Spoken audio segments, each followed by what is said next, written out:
La entrevista Prime.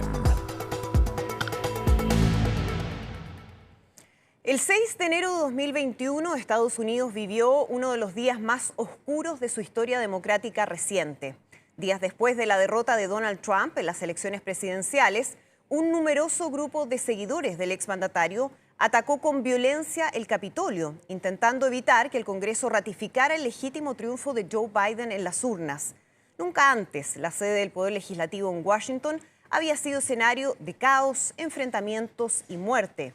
5 personas perdieron la vida en el lugar, entre ellos un agente de la policía.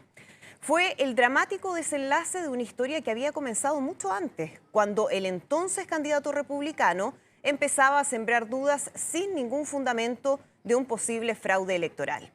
Fue el propio Trump el que incentivó a sus votantes, muchos de ellos de grupos de extrema derecha, adoradores de las teorías conspirativas, a cuestionar tempranamente la transparencia del proceso.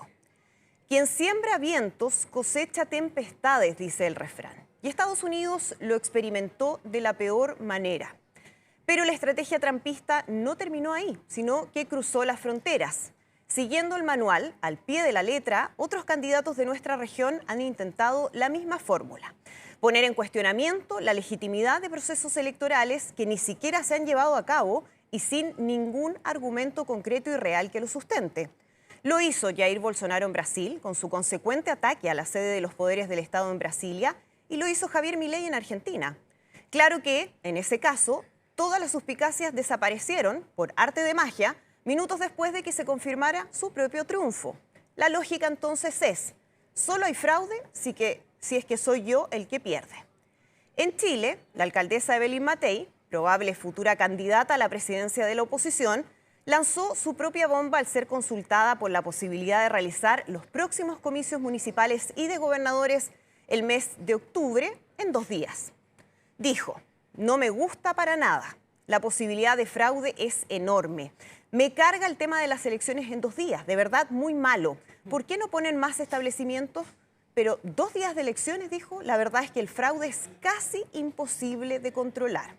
Una declaración que fue respaldada por otras figuras de su sector, como el alcalde Rodolfo Carter y por el presidente del Partido Republicano, Arturo Esquella, quien insistió en que existe una duda razonable de que puedan desaparecer urnas. Olvidan, quienes siembran dudas del proceso, que es el CERVEL, una de las instituciones más respetadas del país, el que propone la idea de la elección en 2 días para hacer más expedito el proceso en una votación con varias papeletas y que podría demorar en exceso en un escenario de voto obligado. Olvidan convenientemente también que son las Fuerzas Armadas las mandatadas al resguardo de las urnas y los votos en todas las elecciones. Creer que no podrán resguardar las urnas de un día a otro es poner en duda su capacidad y de paso su compromiso con la democracia.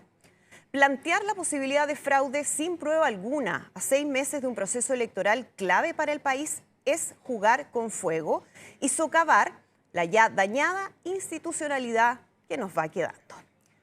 Bienvenidos a la entrevista Prime.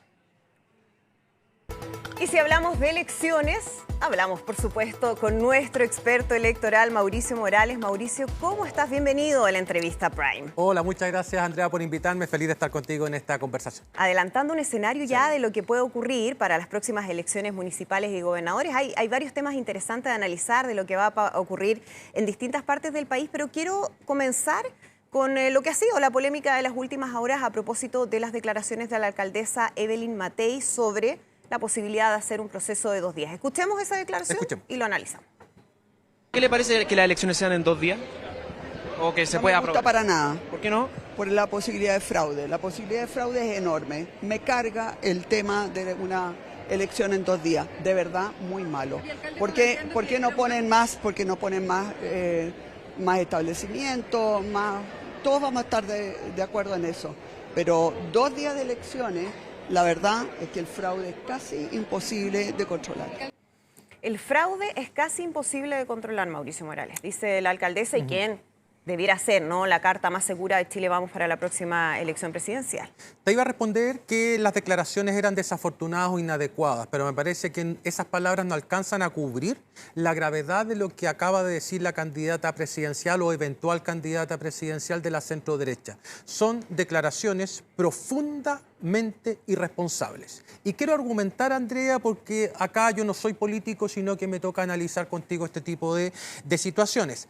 Es una declaración irresponsable precisamente por lo que tú señalabas en la nota introductoria. Es decir, acá se orada la confianza en una institución ejemplar como el CERVEL, pero al mismo tiempo se desconfía de las Fuerzas Armadas, que son, lo que tú decías, precisamente las instituciones encargadas de resguardar las urnas de sábado para domingo.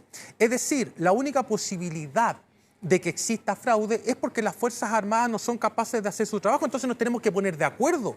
Para algunas cosas queremos a los militares y para otras desconfiamos de los militares. En consecuencia, si es que uno mira, Andrea, los rankings de confianza institucional, los militares y el CERVEL están en los primeros lugares. Es decir, queremos traspasar a militares y CERVEL a los últimos lugares junto con los partidos políticos y el Congreso, o queremos resguardar y proteger esas instituciones. Yo no estoy diciendo que hagamos una especie de vista gorda con el CERVEL ni con las Fuerzas Armadas, estoy diciendo que hasta ahora han demostrado capacidad para controlar el proceso. Bueno, hubo respuesta del CERVEL. Te invito a que revisemos Veamos también esa declaración.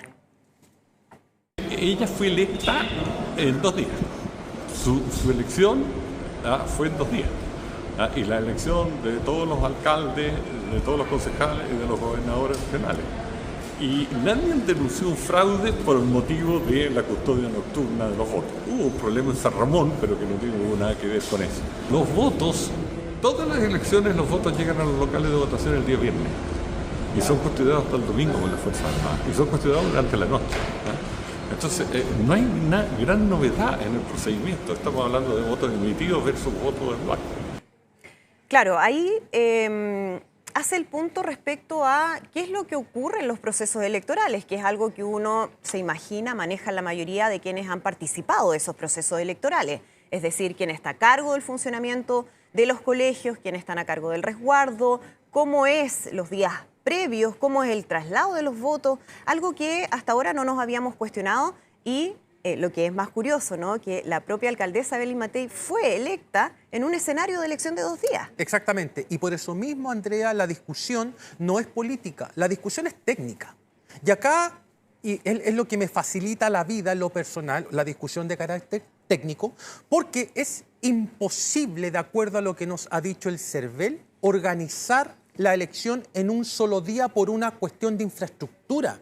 Fíjate que en las elecciones del año 2021, donde ganó y compitió la alcaldesa Evelyn Matei, había a disposición cerca de 46.000 mesas, pero votaron 6,5 millones de chilenos. Es decir, en promedio, cerca de 140 personas por mesa, ¿sí? Ahora vamos a tener una participación que seguramente va a bordear los 13 millones, es decir, el doble de lo que votó en esa elección del año 2021. Y te la cito porque es muy similar a la que vamos a tener ahora. En esa ocasión fue alcaldes, gobernadores, concejales y convencionales constituyentes, lo recordarás. Ahora tenemos gobernadores, alcaldes, concejales y consejeros regionales. Y en esa oportunidad, claro, votaron 6,5, ahora van a votar 13 millones. Tendríamos que duplicar el número de mesas para que no se produzcan aglomeraciones. Y por otra parte... Perdón, Mauricio, ¿por qué no es tan fácil? Porque uno ha escuchado todas las declaraciones a propósito de esta discusión y todos dicen, bueno, sencillo, aumentemos el número de colegios. ¿Por qué no es tan fácil hacerlo? No es tan fácil porque no hay tantos locales a disposición. O sea, en la región metropolitana, por lo menos, yo tengo claridad de que es muy difícil expandir los locales de votación y adicionalmente es mucho más complicado meter más mesas de las recomendables para realizar de manera ordenada el proceso de votación. Por lo tanto, ahora, claro, lo vamos a hacer en 2 días. Yo no sé si es que las elecciones del próximo año también van a ser en 2 días, a no ser hacer que el CERVEL pueda conseguir más locales de votación y también eso implica tener más vocales. Tenemos actualmente más de 200.000 vocales porque son 46.000 mesas, un poco más de 200.000, y teniendo más de 90.000 mesas, estamos hablando de cerca de 400.000 vocales, pero yo no tengo la menor duda de que la única salida por ahora es hacerla en 2 días. Y además, solamente para cerrar, Andrea, vamos a tener probablemente cerca de 18.000 candidatos en competencia, similar a lo que tuvimos en las elecciones de mayo de 2021. Esto implica un promedio de 53 candidatos por comuna en total. Pero hay comunas como Viña del Mar, como Santiago, como Maipú, que en la elección pasada, insisto, mayo de 2021, tuvieron cerca de 200 candidatos sumando. Vamos a tener estas papeletas de votación con muchísimos nombres, claro, que ralentiza el proceso, exacto, hasta para doblarla, ¿no? Eso. Hay una de las papeletas, probablemente la de concejales, va a tener, según el CERVEL, cerca de 8 dobleces. Entonces, eso indudablemente que retrasa el proceso. Es decir, primero la persona tiene que identificar dentro de esa sábana al candidato. Tú y yo llegamos informados y sabemos lo que tenemos que votar, ¿verdad? Pero el grueso de la población no sabe muy bien, tiene el nombre de su candidato, pero no ha visto un facsímil de la papeleta y en consecuencia se va a demorar mucho más en marcar la preferencia y luego en doblar el voto. Entonces, claro, en promedio una persona debiese demorar 5 minutos en votar. Y fíjate lo curioso de la ley. La ley está muy desactualizada porque dice que una persona debiese estar máximo 1 minuto en la cámara secreta. Claro, pero eso está pensado para la elección de una papeleta, no para una elección más sencilla, de 4 papeletas. Claro, y ya lo hemos visto y sabemos que el proceso es bastante más complicado. Para ir cerrando este tema, porque vamos a entrar de lleno en las grandes contiendas que hay en las próximas municipales y elecciones de gobernador. ¿Cómo interpretas tú las declaraciones de Evelyn Matei? ¿Fueron solamente una reacción muy rápida a una pregunta compleja o crees que hay algo más cuando además vemos que se van sumando otras figuras en esta idea de sí, aquí puede haber fraude electoral? Yo tengo una hipótesis solamente, Andrea, no tengo ninguna, o sea, sí tengo evidencia, pero la evidencia la puede transformar perfectamente en un argumento para fundamentar una hipótesis. Yo tengo la sensación de que Evelyn Matei está mirando más como competencia a José Antonio Kast que a algún candidato de la centroizquierda o derechamente de la izquierda. Entonces, si yo me tapara los ojos y escuchara a Matei con otra voz, con inteligencia artificial de otra persona, diría que el que está hablando es José Antonio Kast, no es Evelyn Matei. Evelyn Matei ya salió a buscar a Kast al hacer una especie de lanzamiento de campaña en la Araucanía, que es donde Kast juega de local. Y al hacer este tipo de declaraciones, creo que se traslada o le quita un discurso a Kast. Este era un mensaje, como tú lo decías en la nota, ¿verdad?, de candidatos más extremos, incluso de candidatos antisistema, que parten cuestionando la organización electoral y la legitimidad del proceso. Y en ese sentido, Matei se está pareciendo más a Kast, es decir, y esto creo que lo conversábamos en algunos de los programas de radio, con voto voluntario yo entiendo esa estrategia de irse a los electores más extremos porque tienen mayor chance de votar, ¿verdad? Pero en voto obligatorio, donde los moderados salen a votar y es la amplia mayoría de los chilenos, cuesta mucho entender este tipo de conductas. Sí, yo lo interpreto como una especie de competencia con el candidato que está más hacia el otro costado que por ganar al elector moderado. Esto no le va a proporcionar ningún apoyo de los votantes de centro. Ya, revisemos contiendas importantes que se vienen para las municipales cuando sabemos que se están definiendo esas candidaturas. Sí. Y obviamente que una de las grandes batallas es Santiago. Santiago. Siempre, ¿no? ¿Cómo ves la elección por el municipio de Santiago con una alcaldesa Iracy Hasler cuestionada por distintos motivos, pero que sigue teniendo un apoyo relevante, digamos, al interior de la comuna desde el punto de vista electoral? Electoral, claro. Sí. A ver, muchos dan Santiago por perdido para el Partido Comunista. Yo pondría algunos téngase presente. En primer lugar, la candidatura que va a presentar Chile Vamos. Hasta ahora está Mario Desbordes y Sebastián Sichel como eventuales cartas, por lo menos en el papel. No sabemos bien si va a haber primarias en la derecha para definir al candidato. Y por otra parte, hay una candidatura independiente que es de un abogado, Aldo Duque, es un hombre que fue candidato a constituyente, no le fue muy bien, que perfectamente le podría fracturar el voto de derecha. Andrea, muchas veces uno... Que es una persona que uno podría decir es más de derecha que Chile Vamos, incluso en algún sentido el Partido Republicano. O sea, ese es el principal socio de Iracy Hasler. ¿Por qué? Porque si Duque tiene una muy buena votación y fractura los apoyos de la derecha, entonces cuando una coalición de esas características o un sector de estas características se divide, aumentan las probabilidades del incumbente. El incumbente, Andrea, tiene el 67% de probabilidad de ser reelecto. En esta oportunidad, con el límite a la reelección, tenemos 69 alcaldes que no pueden competir a la reelección. En el caso de Santiago es distinto, porque la alcaldesa sí puede competir por su segundo periodo. Sabemos que en estos momentos están midiendo con números, no es esto a lo que a mí me parezca o que me caiga mejor, ¿no? Aquí hay sondeos y se va estudiando quiénes tienen reales posibilidades de ganar en esta elección.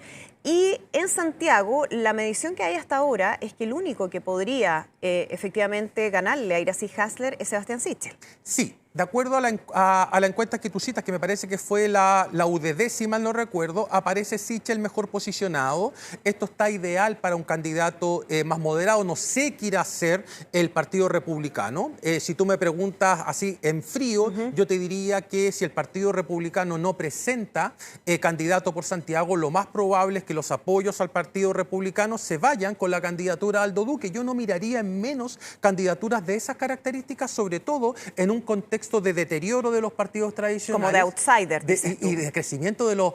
Solamente como dato, en las elecciones del año 2016, cerca de 52 alcaldes fueron electos como independientes fuera de pacto. Y en la de 2021 subió a 105 independientes fuera de pacto, más que se duplicó.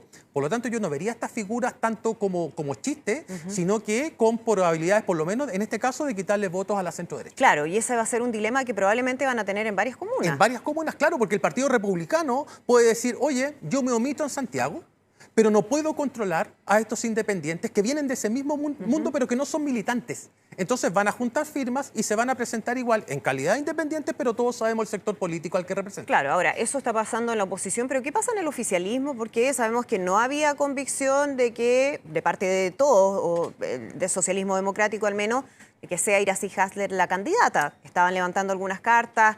¿Qué puede pasar ahí? Ahí lo que podría ocurrir es lo siguiente. Hay dos escenarios. El primero es un conflicto mayor entre el Partido Socialista y el Partido Comunista para llevar a Iracy Hasler o a algún candidato nuevo del Partido Socialista. Como en este tipo de negociaciones el que mantiene es casi un dogma, entonces lo más probable es que se imponga el Partido Comunista con Hasler para ir a la reelección. Si es que no lo consigue, entonces habría que proceder a un proceso de primarias. Estas primarias son el 9 de junio, pero los candidatos se inscriben el 10 de abril. Entonces falta muy poco para tomar la decisión. Es más, si es que examinamos las primarias de 2016 de alcaldes y gobernadores, de 2021, sí, 2016-2021, ningún incumbente ha ido a una primaria. Ninguno. O sea, si es que pasara con Santiago, sería la primera vez desde que debutó este mecanismo de primarias que un incumbente se somete a un mecanismo de primarias. ¿Tú ves más probable que no exista eso? Que no exista, y yo creo que va a ser Hasler la candidata del oficialismo. ¿Y cuál crees tú, Mauricio, que está haciendo la estrategia de la alcaldesa en Santiago? Porque la hemos visto ahora con alta exposición respecto al tema de las tomas, bueno, los temas que finalmente generan cuestionamientos de su propia administración, ¿no? De lo que ella ha hecho o ha dejado de hacer para combatir problemas que ya se arrastran durante bastante tiempo en la comuna. Sí. A mí me gustan esas estrategias, pero lo quiero defender antes que me hagan la contrapregunta. Me gustan esas estrategias porque significa que los alcaldes sí son capaces de romper ciertos traumas ideológicos o ciertas ataduras que presentan en su administración y comienzan a hacer gestión municipal tal y cual lo puede hacer un alcalde de otro color político. Llamó muchísimo la atención cuando el alcalde Bodanovich dice, oye, militares en los puntos críticos, cuando sale la alcaldesa de Ñuñoa más o menos a decir lo mismo. A mí me parece espectacular esa mutación, si se quiere, sobre todo en figuras más jóvenes, fíjate. Hasler, Bodanovich, Emilia Ríos, que es de Ñuñoa. Eso me parece que es una muy buena noticia en general. Y si traicionan sus principios o la ideología que se les atribuye, a mí me da exactamente igual. En consecuencia, yo veo esto como algo positivo y creo que va a pelear la elección. A propósito del alcalde Bodanovich, hablemos de Maipú, porque tú lo mencionabas, una situación distinta, porque es un alcalde que ha tenido en el último tiempo bastante figuración, con altos niveles de aprobación y que parece ser un candidato ganador. Sí. ¿Hay alguna posibilidad de que se levante una figura que pueda hacer la pelea de Maipú o tú lo ves muy difícil? Ojalá no quede grabado esto, ¿eh? O sea, queda grabado, porque yo veo al alcalde de Maipú como un imbatible, ¿va? Y además veo que la derecha, ningún candidato fuerte de la derecha quiere ir a competir a Maipú. Entonces se junta el hambre con las ganas de comer. Es decir, el alcalde de Maipú, en esa encuesta que estábamos citando recién, tiene cerca de un 56% de intención de voto, una brutalidad. Y los candidatos de derecha son extremadamente débiles, por lo menos los que se han mencionado hasta ahora. Claro. Y ningún candidato fuerte de derecha quiere ir a competir a Maipú porque saben que se exponen a una suerte de humillación electoral. Pero ese es un problema, Mauricio, porque en el fondo, si es que no presentan candidatos fuertes, el alcalde Bodanovich tiene las posibilidades de no solamente de ganar, que ya se da por sentado, sino que hacerlo con una tremenda mayoría. Y eso lo fortalece como figura política, Sí, claro. es decir, sería un arma de doble filo. De doble filo. Sí, mira, fíjate que Puente Alto tiene poco más de 400.000 electores según el último padrón, el de 2023, y Maipú lo sigue con 394.000. Lo puedes buscar y me cobras la palabra, Nos vamos a buscar. Andrea. 390, este año va a tener 400.000. El que gane Maipú va a ser la mayoría nacional. Y si es que lo hace con un porcentaje de votos, va a pelear la primera mayoría nacional con probablemente Carla Rubilar, si es que es la candidata nominada por Chile Vamos para Puente Alto. Puente Alto. Y ahí los dos van a pelear la mayoría nacional. Y yo creo que en esa puja va a ser Bodanovich el alcalde con la mayoría nacional, casi sin lugar a dudas. En definitiva, para Maipú, Chile Vamos y Partido Republicano tienen la obligación de buscar algún candidato que logre contrarrestar un poco esta mayoría que tendría el alcalde Bodanovich. Sí. Es como buscar a alguien para ir al sacrificio. Es que ahí está el punto. Tienes dos posibilidades. O vas a una humillación o sacrificas una buena figura del pacto para bajar la intensidad electoral de Bodanovich. ¿Me explico? Es decir, o llevo un candidato débil solamente para perder y por cumplir, dejando expuesto a Bodanovich como una figura nacional, o sacrifico a uno de los míos que sea fuerte, que vaya a hacerle competencia, que le baje la intensidad electoral a Bodanovich, que pierda igual, pero que esté dispuesto a hacer ese sacrificio. Y en la derecha yo no veo a ninguno. Vamos a ver qué pasa. A propósito de comunas populosas, Puente Alto. Puente Alto, Está sí. interesante Puente Alto porque sabemos que allí había una disputa de la oposición respecto a quienes van a competir para quedarse con ese municipio. ¿Cómo estás viendo tú el escenario? ¿Cuáles definitivamente van a ser las cartas ahí que van a estar en disputa?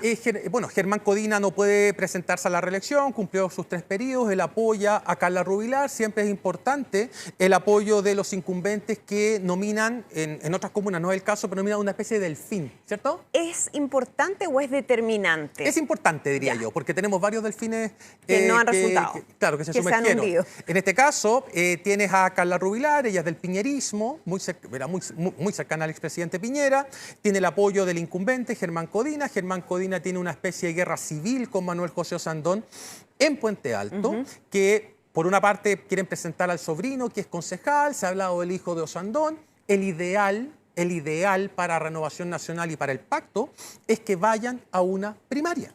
Es la única forma de resolver esa clase de conflictos, sobre todo pensando en que Osandón ha dicho que la competencia es desigual. Carla Rubilar debiese decir, y creo que lo dijo, desafío a primaria a quien sea.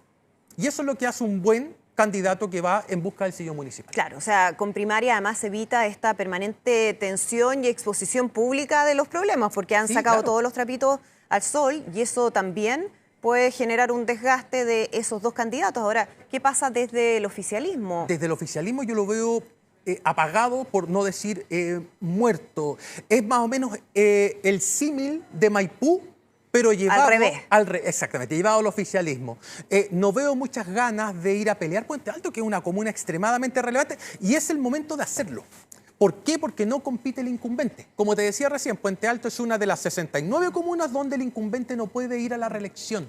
En consecuencia, son comunas de competencia abierta, que se llaman técnicamente. En promedio, una comuna en la que compite un incumbente, compiten 3,9 candidatos, casi 4. Y cuando no hay incumbente, compiten 4,8 candidatos, casi 5. Es decir, en las comunas de competencia abierta tienen mayor fragmentación y por lo tanto la elección es más incierta. Y eso es lo que no está leyendo el oficialismo y debiese definir una candidatura fuerte por ahí. Ahora, sonaba Matías Toledo, que ya fue a una elección y que obtuvo una votación bastante considerable. ¿Por qué no ha logrado levantar esa candidatura? Sí, es que en esas comunas, Andrea, tienes que presentar figuras nacionales, ¿cierto? Porque son en Maipú, en Santiago, en la Florida y en Puente Alto. Yo tengo la convicción de que para arrebatarle el escaño al rival, en este caso para arrebatarle el escaño a la centroderecha, tienes que llevar una figura de carácter nacional. De lo contrario, vas a estar condenado a perder y a fracasar en el intento. Ya, o sea, ¿tú no le ves posibilidades a eso? No. Una figura nacional podría pelear la elección. Y es el momento de hacerlo porque es competencia abierta, no vale incumbente. Claro. Las Condes, Mauricio Morales. Las Condes. Hablemos de Las Condes porque además Las Condes ha estado en el ojo público durante harto tiempo a propósito de todas las denuncias que hay, de situaciones irregulares, directamente de corrupción al interior del municipio. Surge además una figura, que es Marcela Cubillo, que llegó a mover el tablero ahí de manera significativa. ¿Qué podría pasar en Las Condes? Que es una comuna que sabemos históricamente ha sido para Chile Vamos. Sí, te voy a comparar a Aldo Duque con Marcela Cubillo, ¿sí? Pero en el siguiente sentido. Pueden ser dos candidatos disfrazados de independientes, pero que en realidad responden a la base electoral republicana. No estoy evaluando intenciones, no estoy diciendo que Republicanos se está instalando estas figuras a propósito, puede que sea así, pero no tengo la evidencia para eso. Lo que estoy diciendo es que candidatos que se presentan como independientes y que responden a una ideología, en este caso de derecha muy clara, pueden ser electos en esa condición, pero en realidad vienen con el apoyo de una base social partidista, que en este caso responde al Partido Republicano. Claro. Si es que se produce una elección de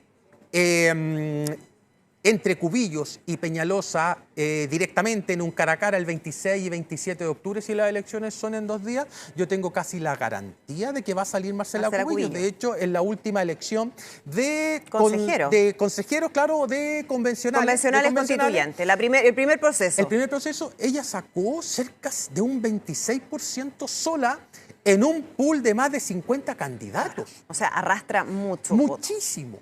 O sea...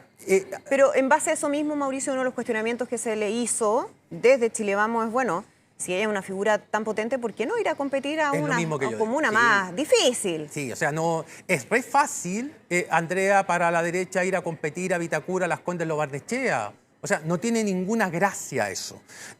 Si Marcela Cubillo realmente quiere contribuir a la votación de su sector, que vaya por Conchalí, que vaya por Recoleta, por ejemplo, comunas populosas que en algún minuto tuvo la UDI. Entonces, yo no veo, por lo menos en esta pasada, una respuesta de la derecha en los sectores populares. Acá se olvidaron absolutamente de la UDI popular y están preocupados más de las 3 comunas más ricas de Chile que de las otras 49 comunas de la región metropolitana. ¿Y alguien ha logrado capitalizar eso? ¿Alguien, algún partido en particular o ha sido heterogénea? Se lo llevó la desafección. Se lo llevó la no participación, sí. O sea, toda esa votación, esto da para largo, nosotros siempre tenemos conversaciones mucho de números, ¿cierto? Esa base que era concertacionista y que el año 99 con Lavín hizo un giro y de ahí nunca más Chile fue igual en términos de elecciones. Claro. O sea, de hecho, siempre tuvimos segundas vueltas de ahí en adelante. Esa base que la UDI cultivó en los años 80, es decir, fíjate que la UDI bajo la dictadura tenía muchos alcaldes nominados por Pinochet y que después se presentaron como diputados en los mismos distritos.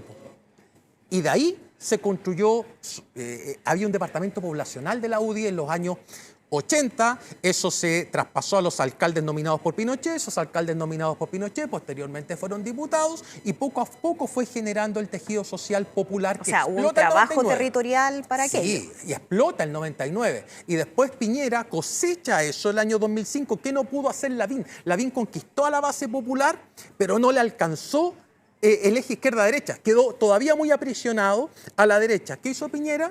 Piñera aprovechó todo eso, se corrió un poco más al centro y ganó la elección. Ahí O sea, está. de manera muy simple. Para explicarlo de manera simple, todo esto tiene Sí, por una argumentación supuesto. matemática detrás. Y entramos solo a la competencia al interior de la región metropolitana, pero vamos a hacer otro especial de lo que está pasando en comunas de regiones del país donde también está muy Oye, entretenido. Concepción, Curicó.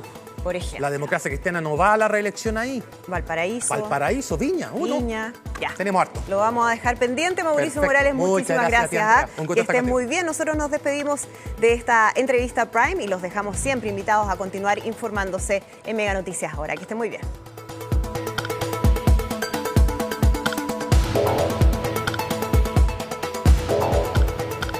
La entrevista Prime.